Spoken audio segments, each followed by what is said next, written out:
Сайн байцгаана уу? Өнөөдрийнхөө бичлэгээр амтад зэпир хийсэн байгаа. Орцонд маань 3-4 ширхэг алам ойролцоогоор 500 г байгаа. 300 г сахар, би 100-200 г-аар салгаад хийчихсэн байгаа. 2 амны халбаг ус, 1 ширхэг өндөгний цагаан, 75 мл ус, 7 г аг орно. Бүх орц чороодоор мэдээлэл хэсэг давхар оруулсан байгаа. Ороод үзээрэй. Эхлээд бүх альмаа хальсал цэвэрлээд жижиг хэрчээд өгнө.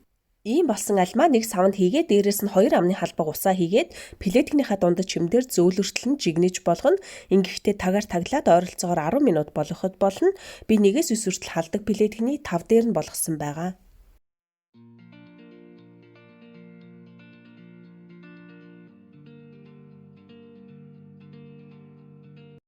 Алюминий маань шүүлсэн ширгээд ийм болоод ирэхээр нь гаргаад шүүлтүүрээр шүүгээд өгнө.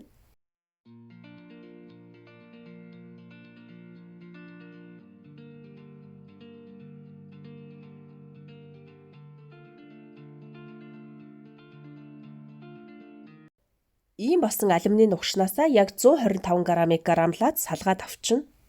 Одоо дээрээс нь 100 г сахараа хийгээд плетгийнхээ хамгийн бага хэм дээр нь сахараа уустал нь ойролцоогоор 2 минут хутгах нь би плетгийнхаа нэг дээр нь болгосон байгаа. Ийм болохоор нэг савнд хийгээд хөргөгчөнд ойролцоогоор 1 цаг байлгаж хөргөнө. Одоо хөв хөвтөн алюминий нугшин дээрээ 1 ширхэг өндөгний цагаанаа хийгээд хөөсөртөл нь миксердэнэ. Өндөг маань дундаж хэмжээтэй байхад болно.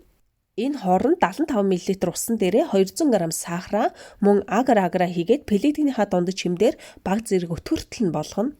Ага желатын хоёр нь бийжүүлж цэлцэгнүр болгодог яг адилхан бүтээгдэхүүн байгаа. Савлгаандаа ингэж харагдана. Гол ялгаа нь агаарыг ургамлаас желатиныг амтнаас гаргаж авсан байдаг. Мөн агаарыг буцалгаж хэрэгэлдэг. Желатиныг буцалгалгүйгээр халааж хайлуулж хэрэгэлдэг байгаа. Ингэж буцалгахдаа тасралтгүй сайн хутгах ёстой. Би нэгээс өсвөртөл халдаг плетгний 7 дээр нь болгосон ойролцоогоор 4 минут болсон байгаа. Ийм өтгөн болоод ирэхээр нь миксердэж байгаа алюминий нугшин дээр хийгээд үргэлжлүүлэн өтгөртөл нь миксердэнэ. Алюминий нугш маань өтгөрөөд ийм болсон байна. Би ийм суур миксер хэрэгэлсэн байгаа. Мэдээж цахилгаан гар миксер хэрэгэлж болно.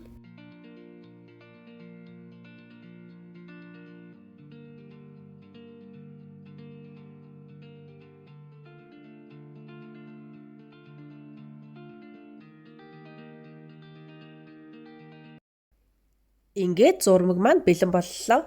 Одоо кремний утанд хийгээ шарах шүүний цаасан дээр ингээд жигэж шахаад өгнө. Ямар ч төрлийн кремний хушуу хэрглэж болно.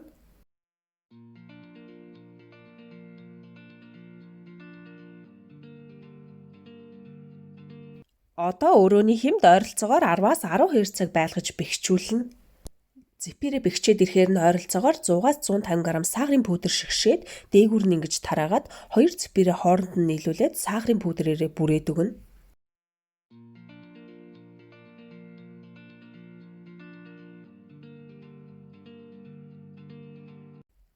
Зэпирээ хадгалахдаа битүү савнд хийгээд өрөөний хэмд ойролцоогоор 14 хоног хадгалж болно. Ингээд амтад зэпир маань бэлэн боллоо. Заавал хийж үзээрэй. Мөн асуух асуулт байвал доор комент хэсэгт үлдээгээрэй. Амжилт хүсье. Дараагийн бичлэг хүртэл түр баяртай.